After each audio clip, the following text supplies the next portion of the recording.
Mams, jumpa lagi bareng aku Dian, masih di channel Dian Merdekawati. Di sini aku punya segmen yang mana aku membahas mengenai perjalanan kehamilan dan pasca persalinan. Oke, di video ini aku akan bahas mengenai apa yang aku rasakan di kehamilan 38 minggu. Oke, di 38 minggu tentunya perasaan Mams itu makin was-was ya. So do I, aku juga mengalami hal tersebut karena jujur dari dalam hatiku yang terdalam, aku sangat takut untuk menghadapi persalinan dengan operasi. Jadi aku sangat berharap bisa lahiran normal dan aku pastikan bahwa aku bisa mendapatkan kemungkinan lahir normal itu dengan mengecek kondisi babyku tiap bulan, baik itu di dokter praktek atau di puskesmas. Aku ngelihat gimana posisi bayiku, apakah dia sudah posisi kepalanya di bawah, posisi wajahnya menghadap ke depan atau ke belakang, terus apakah dia udah masuk panggul, terus HB ku rendah atau mencukupi. Jadi aku ngecek semua kemungkinan-kemungkinan yang bisa mendukung aku agar aku bisa lahiran normal. Nah, di usia 38 minggu itu yang aku rasakan adalah pertama rasa khawatir yang tinggi. Semakin dekat menjelang HPL, aku semakin khawatir, apalagi kalau nggak ada rasa kontraksi sama sekali. Aku ngerasa kayak, aduh gimana ya kalau misalkan lewat dari HPL, misalkan bisa sampai 42 minggu, 43 minggu, segala hal-hal yang buruk itu terlintas di pikiran, kayak misalkan bakal ada tindakan-tindakan yang harus segera dilakukan kan, agar bayinya itu nggak keracunan gitu di dalam ketuban kita karena ketuban yang terlanjur keruh atau udah lewat dari HPL. Terus juga aku pusing dan mood itu makin swing gitu ya karena ya tadi kekhawatiran dan ketakutan-ketakutan itu jujur banyak banget aku rasain di usia 38 ini karena menjelang HPL. Terus yang bikin tambah stres itu karena aku makin banyak mencari tahu gimana nih caranya induksi agar bisa memancing gelombang cinta gitu ya, kontraksi. Nah, salah satunya itu adalah induksi alami. Induksi alami itu salah satunya adalah seperti berhubungan suami istri, terus makan buah seperti buah kurma, terus buah nanas, buah durian. Hal-hal yang dilarang di awal kehamilan karena akan beresiko membuat kelahiran prematur, tapi justru harus dilakukan di akhir masa kehamilan ini agar bisa memancing kontraksi itu. Nah, yang bikin tambah khawatir itu adalah karena aku sudah melakukan beberapa induksi alami, tapi tidak ada kontraksi itu. Ya, salah satunya juga aku melakukan adalah makan kurma setiap hari 2 biji aku pastikan pagi, malam setelah makan pagi dan makan malam. Terus udah makan es campur durian, jadi bukan durian tok, tapi misalkan kayak es alpukat yang dicampur sama kandungan durian, itu aku udah makan itu. Terus aku juga makan nanas, tapi nggak banyak, nggak gelagapan, kayak misalkan langsung satu satu buah nanas itu enggak, tapi aku potong kecil-kecil dan aku makannya tiap kali habis makan siang itu aku makan 2 potong sehari. Jadi sehari itu 2 potong kecil gitu aku makan rutin tiap hari. Tapi di usia 38 minggu itu sama sekali nggak ada tanda-tanda. Dan itu membuat aku makin khawatir. Nah, padahal justru seharusnya nggak boleh kayak gitu, Mams ya. Karena hormon oksitosin yang memancing adanya kontraksi atau gelombang cinta itu yang harusnya ada ya hormon itu justru dihasilkan dari rasa bahagia, rasa rileks, karena namanya juga hormon cinta. Jadi justru kalau kita makin stres, makin khawatir, makin memikirkan hal-hal yang sebenarnya nggak perlu kita khawatirkan terlalu berlebihan, itu justru malah membuat kontraksi itu makin uh, sulit untuk datang karena kita stres gitu. Terus di usia 38 minggu ini, aku sambil lihat catatan ya, Mams. Di sini ada gerakan yang terasa di bagian V. Jadi kan kalau kita Miss V gitu ya, di bagian bawah perut itu, di bawah lipatan perut, itu makin ada gerakan terasa di situ. Entah dia kecil-kecil kayak kayak kalau tangan itu gini-gini, ketik-ketik gitu. Itu sering ya di bagian lipatan perut ke bawah itu. Terus yang aku lakukan juga Tiap hari aku makin intens untuk jalan.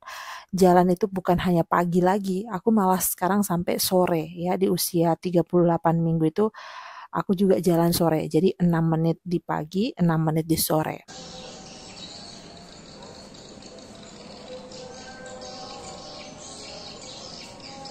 Terus aku juga melakukan senam tulang pelvis dengan kursi dan jongkok. Jadi salah satu juga metode yang simple tapi efektif banget itu adalah ngepel sambil jongkok. Jadi sekaligus rumah bersih, sekaligus juga gerakan itu memancing uh, agar kepala janin kita itu makin turun masuk ke panggul gitu.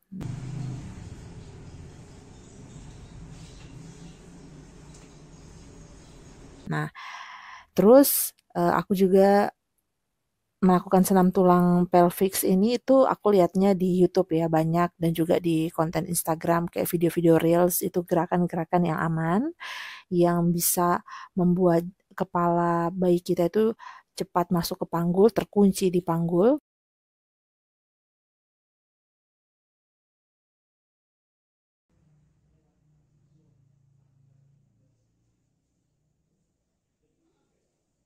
Karena memang waktu di usia 38 minggu itu waktu aku cek ke puskesmas, bidan itu ngomong bahwa kepala bayi itu masih melayang, jadi kayak masih tinggi gitu. Udah ke panggul, udah ke bawah, tapi belum terkunci lah istilahnya. Jadi kayak masih melayang-melayang gitu. Nah, dari situ tuh aku ada kekhawatiran lagi. Jadi aku makin rajin deh senam pelviksnya, terus juga jalan paginya. Terus selain itu aku juga latihan pernafasan diafragma. Ini juga ada di kelas hypnobirthing ya. Buat teman-teman kalau nggak tahu apa tuh kelas hypnobirthing bisa di searching. Juga bisa cari tahu. eh, ada di Profi Klinik ya. Kalau di Instagram itu Profi Klinik punyanya Bunda Lani atau Oma Lani. Nah, di situ nanti teman-teman bisa ikuti kelasnya baik secara tatap muka langsung atau online. Namanya kelas Pasjantis. Jadi aku sambil jalan tiap pagi dan sore itu aku juga latihan nafas. Kayak aku hitung gitu ngambil nafas berapa detik, keluar berapa detik, terus banyak metode-metode nafas juga yang udah diajarin di kelas Pasjantis itu aku praktekin. 3 hari belakangan menjelang akhir 38 minggu ya. Jadi di waktu udah mau menjelang ke 39 minggu, itu mundur 3 hari belakangan, aku sering merasakan keras sekali di bagian kanan perut, seperti kencang. Aku pikir aku kekenyangan makan dan minum. Jadi aku ngerasa bahwa mungkin perutku ini begah karena kenyang gitu ya, kebanyakan isinya. Nah, itu tadi Mams, baru aku lihat sekarang flashback bahwa ternyata itu adalah kontraksi palsu. Aku merasa belum ada kontraksi palsu. Padahal kalau sekarang aku mau flashback ya, ternyata aku tuh udah mulai mengalami di usia 38 minggu. Nah, kontraksi palsu yang aku rasakan itu, yang baru aku tahu sekarang adalah posisi di mana perut itu tiba-tiba mengeras. Nah, perutku tuh sering banget keras di bagian sebelah kanan, tepatnya di samping pusar. Itu kayak balon yang ditiup sama udara yang mengeras gitu tapi nggak gerak. Jadi dedek bayinya itu nggak gerak-gerak, tapi kayak mengeras. Mengeras, entah dia lagi nyender atau gimana, aku nggak tahu. Yang jelas keras. Kalau aku tekan gitu, dia nggak kayak gini, nggak masuk gini. Tapi dia kayak jidat kita ini keras gini. Nah, tapi hanya di sisi sebelah kanan perut, di bagian sebelah kanan pusarku itu kayak gitu. Kadang perutku sampai bengkok, terangkat gitu sebelah kanan.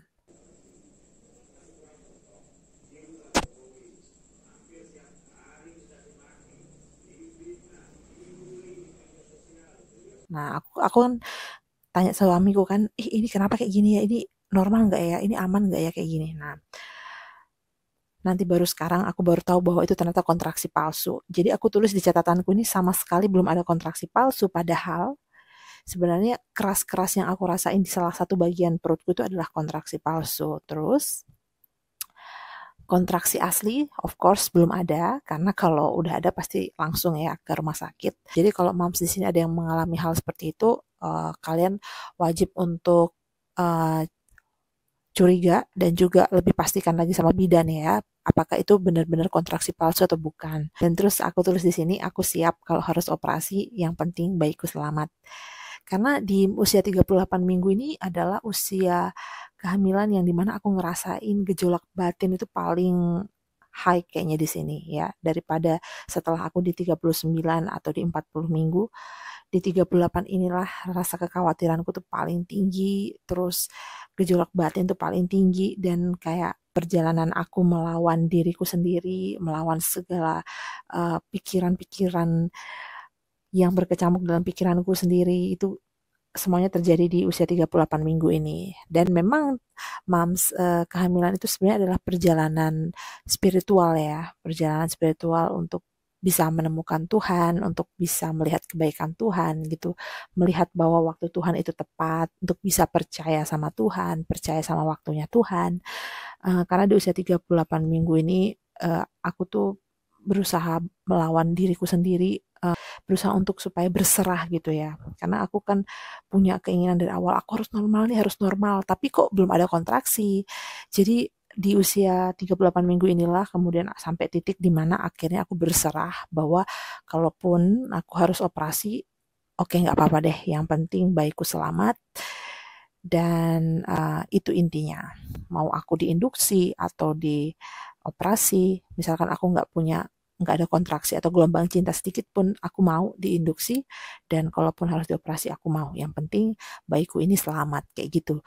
So, aku sampai di tahapan itu di usia 38 minggu ini. Jujur itu agak sulit sih di minggu 38 ini, Mams. Dan aku nggak tahu kalau ada Mams di sini yang mungkin juga mengalami hal tersebut, bisa sharing di kolom komentar ya.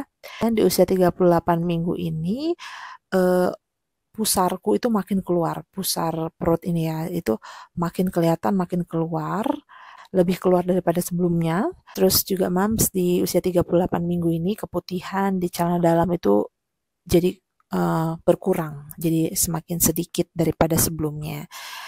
Nah, itu dia Mams yang tercatat yang aku rasain di usia 38 minggu. Apa yang paling mencolok di usia 38 minggu ini adalah tadi itu, perjalanan spiritual, melawan kehendakku sendiri, atau berserah kepada Tuhan. Nah, itu dia, ini waktu-waktu krusial ya, menjelang HPL. Oke, itu dia Mam sharing aku untuk Mam semua. Semoga perjalanan kehamilan kalian semuanya baik dan nanti lahirannya lancar, minim trauma, dan tentunya penuh kebahagiaan.